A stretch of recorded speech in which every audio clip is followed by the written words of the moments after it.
Në kuadër të hetimit që po kryet ndaj Evis Berberit, ish drejtori i Autoritetit Rrugor Shqiptar dhe ish ortaku të tij, biznesmenit Valter Begaj, SPAK ka urdhëruar edhe sekuestrimin e dokumenteve të kompanisë Hill International NV.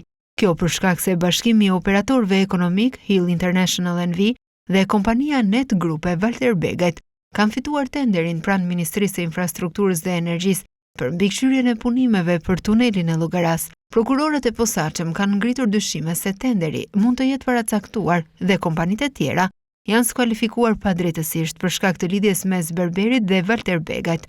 Nga hetimet e deri tanishme, SPAK e akuzon ish-kreun e ARSH-s Berberi se favorizonte mikun e tij Begaj në tendera përmes një kompanie që ai kontrollonte në mënyrë të tërthortë. Berberi konsiderohej si krau i djathtë i zëvendës kryeministres dhe ministres së infrastrukturës Belinda Balluku, ndërkohë sa i përket tenderit për ndërtimin e Llogaras, ish zëvendës kryeministri Arben Ahmetaj, nga Aratia pretendon se bëhet fjalë për një aferë korruptive që implikon Ballukun dhe Edi Ramën. Për atë që njihet si afera e tunelit të Llogaras, Partia Demokratike ka bërë kallëzim penal në SPAK.